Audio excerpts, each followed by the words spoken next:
Hello students, in the present video we'll discuss about basic concepts of data communication. So that is module 1, data communication network models, physical layer and digital transmission. So first we'll take what are the contents we can discuss in this present video. So the first one is definition of data communication, fundamental characteristics, components of data communication, data representation, followed by network criteria and physical structure.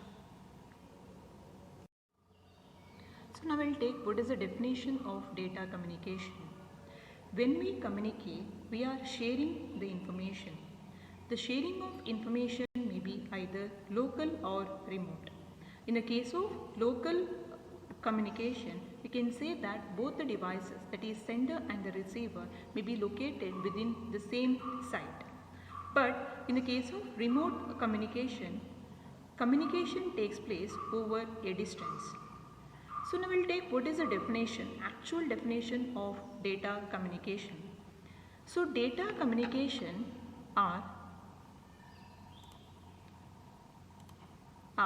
exchange of data between any two devices via some form of transmission medium such as wire or cable. So the data communication is nothing but exchange of information or data between any two devices by considering some form of transmission medium.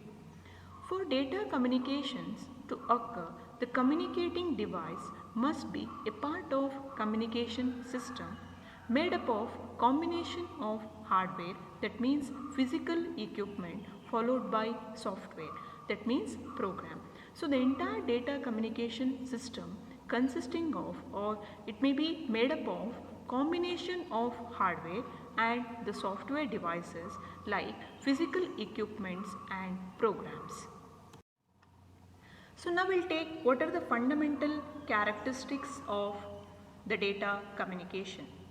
So the effectiveness of a data communications system depends on four fundamental characteristics. So those are, the first one is delivery, the second one is accuracy, third one is timeliness and the jitter. So these four are the basic fundamental characteristics of a data communication system. We can say that the effectiveness of data communication system depends upon these four fundamental characteristics. So what is the meaning of delivery?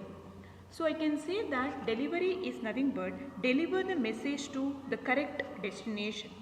So the data need to be delivered to the correct destination. Suppose if you are having one sender and one receiver, I can say that the data must be delivered to the intended device or to the user, that means to the destination. So similarly, accuracy. The second fundamental characteristics is nothing but accuracy. I can say that the meaning of accuracy is nothing but the data must be delivered accurately. So whatever the data is sent from the sender, the same data need to be received at the destination. That means the data must be delivered accurately, that is without alteration. Without modification, the data need to be received at the destination site. So similarly, the third fundamental characteristics is timeliness. The system must deliver the data in a timely manner. On time, the data need to be received at the destination. For example, I can consider one example like OTP. So for generated OTP, there will be a time span if the OTP received after half an hour. So that particular OTP will not be valid anymore. That means the data need to be received at the destination in a timely manner. So the last fundamental characteristics is nothing but a jitter. It refers to the variation in packet arrival. So the jitter is nothing but variation occurred in the packet arrival time. So that is nothing but I can say that jitter. So for example, uneven delay between audio and video. So suppose if you're playing one video, so in such instant, if the audio and video, if it is not matched, if there is no synchronization between the audio as well as video, so that instant I can say that the packets are arrived, or else I can say that there is a variation in the packet arrival time. So these four are the major fundamental characteristics of a data communication. Fundamental characteristics. As I explained before, delivery is nothing but the system must deliver the data to the correct destination. So that means suppose the sender one is sending the data to one respective destination, the data must be delivered to the correct or proper destination. So the data must be received by the intended device or user and only by that device or the user. The second fundamental characteristics is accuracy. The system must deliver the data accurately. The data have not been altered in the transmission and left uncorrected or unusable. So that means while sending the data, the sent data and received data should be same. So the third fundamental characteristics is timeliness. The system must deliver the data in a timely manner. The data delivered late are useless. In the case of video and audio, timely delivery means delivering data as they are produced in the same order that they are produced and without significant delay. So this kind of delivery is called as real-time transmission. So there must be synchronization between audio and video. That means the system must deliver the data in a timely manner. The last fundamental characteristics is nothing but jitter. Jitter refers to the variation in the packet arrival time. It is nothing but uneven delay in the delivery of audio or video packets. For example, the video packets are sent every 30 milliseconds. If some of the packets arrived after 30 milliseconds, that means with the delay, that means around 40 milliseconds. So I can say that if some of the packets arrive with 30 millisecond delay and others with 40 milliseconds delay, so obviously there will be an uneven arrival of packets occurred in the video. So that is called as jitter. So next we'll take the major components of data communication. So the data communication consisting of major 5 components like sender, receiver, message, transmission medium and the protocol. So the diagram shows the 5 components of data communication like protocol, sender, message, transmission medium, receiver and the protocol across the receiver side. So we'll take one by one. So first we'll take message. So message is nothing but the information itself or data. So I can say that message is nothing but information or data which is to be exchanged between the sender and the receiver. The message or information may be either it will be in terms of text format, number format, picture format or audio or else video format. So basically the message is nothing but data or information which is to be communicated between sender or the receiver. Irrespective of the type of format, it may be text, number, pictures, audio and video format. The next component is sender. The sender is the device that sends the data or message. I can say that the sender is the device which is sending the data to the destination side. So the sender may be either a computer, workstation, telephone handset, video camera or any other kind of information device. So the next component is receiver. The receiver is also a device that receives the message. It can be a computer, workstation, telephone handset, television and so on. So the next one is transmission medium. The medium via which the data can be exchanged or traveled between the sender and the receiver. The transmission medium is one that is nothing but the physical path by which the information can be exchanged between the sender and the receiver. Some example of transmission medium include twisted pair cable, coaxial cable, fiber optic cable, radio waves. So the last component is protocol. Protocol is nothing but a set of rules. That governs the data communication. So this protocol will be present or located across sender as well as the receiver side. It represents an agreement between the communicating devices. So here the communicating devices means the sender and the receiver devices. So next we'll take the data representation. As I mentioned, the information or data may be either in terms of text format or else image format or else audio format or video format or number format.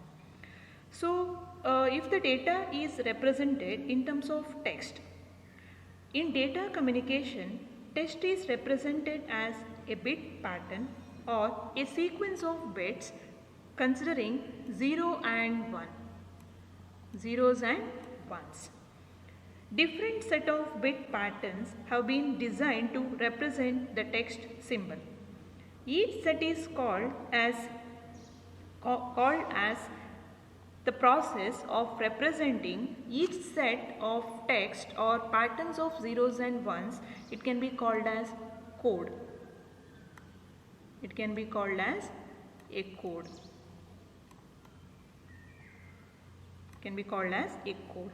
Each set is called as a code and the process of representing the symbol is called as coding. So the text, irrespective of the type or pattern or text, finally we are representing the data in terms of patterns of zeros and ones. So the next data representation is image. Images are also represented by bit patterns. Image is composed of a matrix of pixels where each pixel is a small dot. So the image we can also represent in terms of bit patterns itself. We can represent the images using the bit patterns itself. And the images are composed of a matrix, and the matrix consisting of pixels where each pixel is a small dot. So next we'll take audio. Audio refers to the recording or broadcasting of sound or music. Audio is by nature different form of text, numbers or images. So audio means it's a different nature, but it's the same form of text, numbers and images. So the next one is video, recording or broadcasting of picture or a movie. So this is one more representation of data, and followed by the last representation is numbers. Numbers are also represented by bit patterns itself. So we can make use of ASCII is not used to represent the numbers. So number finally we can convert it into the number, we can also convert it into digital patterns like zeros and ones. So next we'll take direction of data flow. So direction of data flow may be either simplex, half duplex, half duplex or else full duplex. Communication between two devices, that means the sender and the receiver, it may be either simplex, half duplex and full duplex. So we'll take one by one. First we'll take simplex. So in the simplex mode of communication, we can observe that in the case of simplex mode of communication, we can observe that the data can flow only in one direction. So in the present example, the data can flow only from mainframe to the monitor. So the direction of data flow is unidirectional. One device can transmit the data, that means the mainframe, and the other device can receive the same data.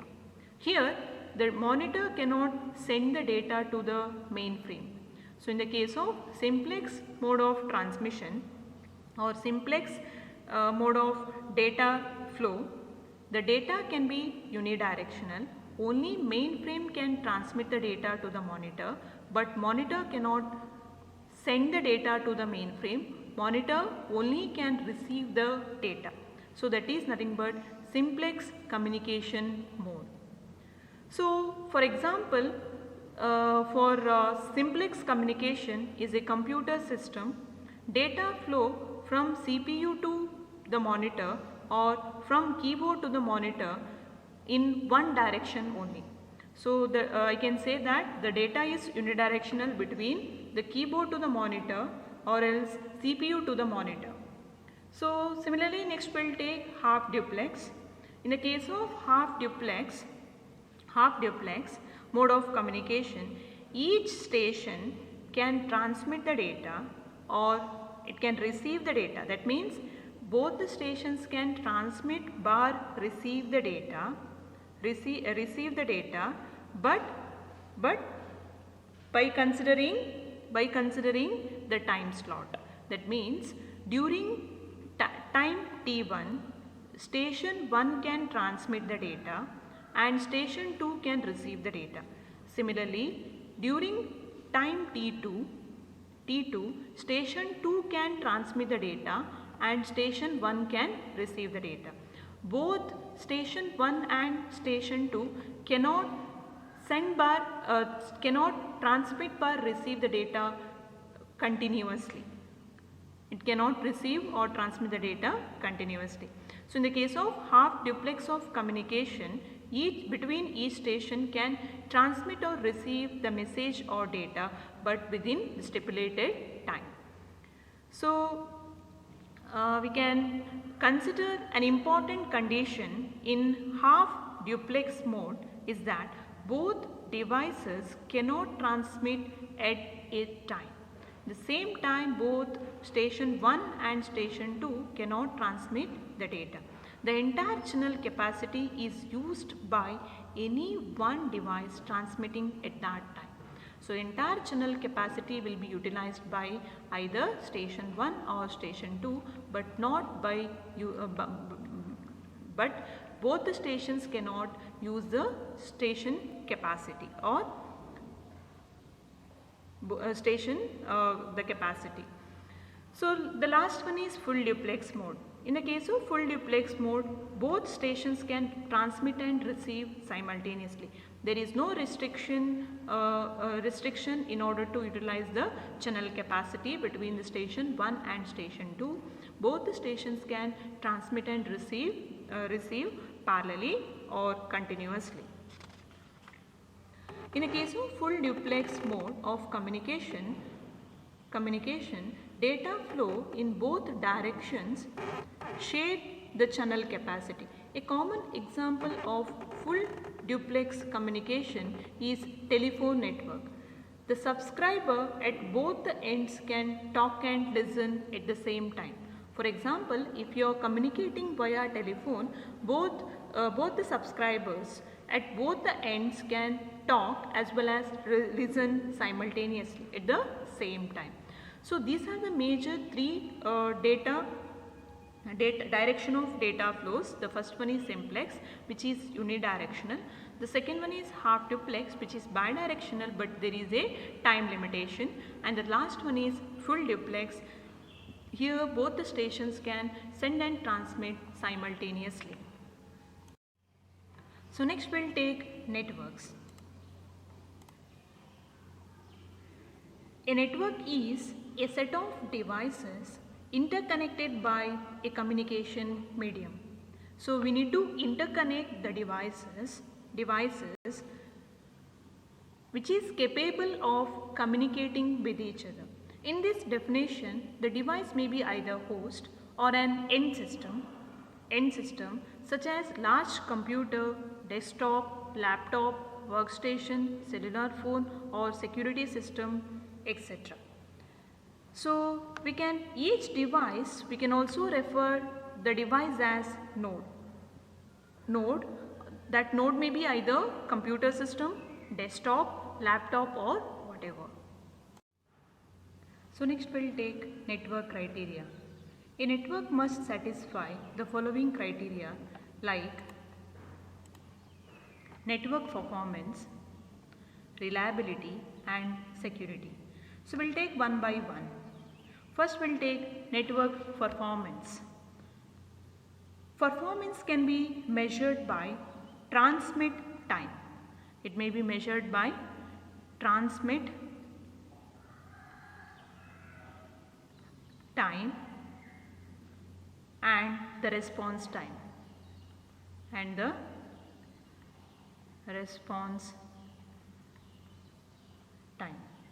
The performance is decided by many factors, such as the performance can be measured by some factors such as number of users,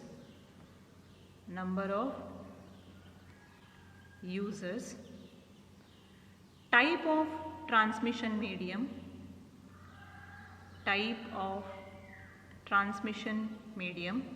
and hardware and software used.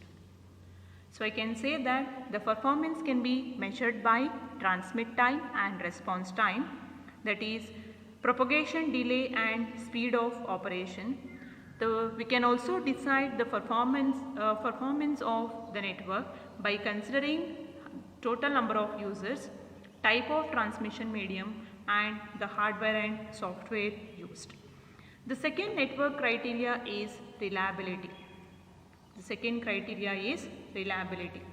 A network reliability is measured by, we can measure the network reliability using accuracy,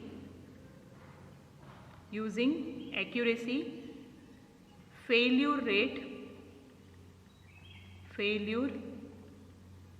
rate and establishment time and robustness. So the network reliability can be measured by considering accuracy, failure rate, network robustness and establishment time. The last network criteria is nothing but security.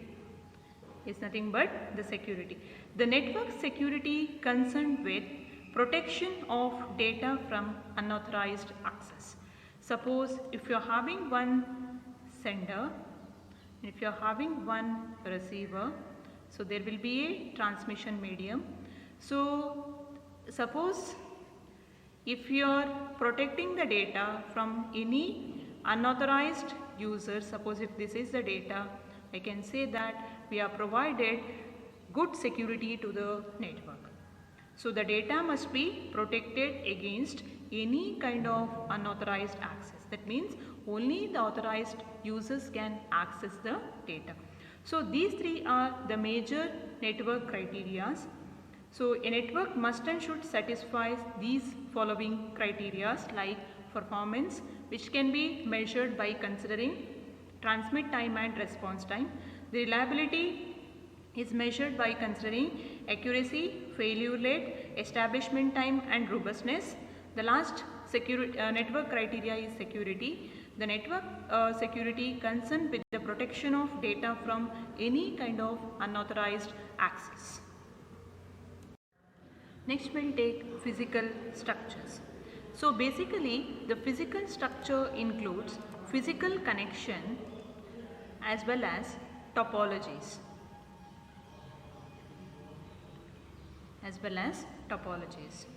So first we will take type of connections. The node in the computer network are interconnected by some links. The link can be either point to point, either it may be point to point or else multi-point. So first we'll take what is the meaning of point to point connection. In the case of point to point connection, there will be a dedicated link between sender and the receiver. That means a point to point connection provides a dedicated link between two devices. The entire capacity of the link is reserved for transmission between those two devices.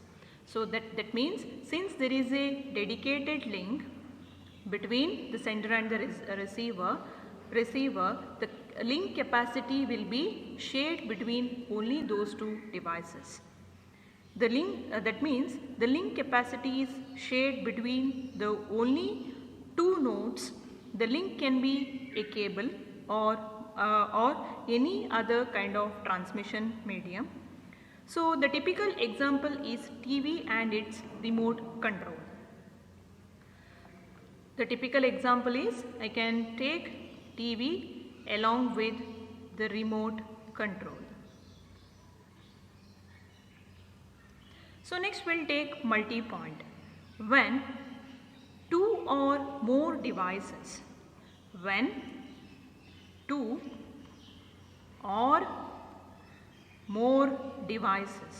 devices in the sense I can consider it as nodes also. Nodes are shared a common link, it is called as multi-point. If in the case of point to point, we are having only two devices, but here in the case of multi-point, obviously there will be two or more devices or nodes will share the common link. So in the diagram you can observe that the first one is point to point connection. In the case of point to point connection, we are having station 1 and station 2. That means station 1 behaves as sender and station 2 behaves as receiver. There is a dedicated link between S1 and S2. That means that is nothing but point to point connection. So in the case of second type of connection, that is multi-point, obviously will be having a single link and will be having more than two nodes or devices, and all the nodes and devices will share a common link. So I can say that the physical structure includes some set of network attributes. These network attributes may be either physical connection or type of connections as well as topologies. The type of connection can be either point to point, that means there will be a dedicated link between the sender and the receiver or between the workstation 1 and workstation 2. Similarly, the multi-point, that means when two or more devices or nodes will share a common link, which is called as multi-point connection. So it is the multi-point connection is also called as multi-drop.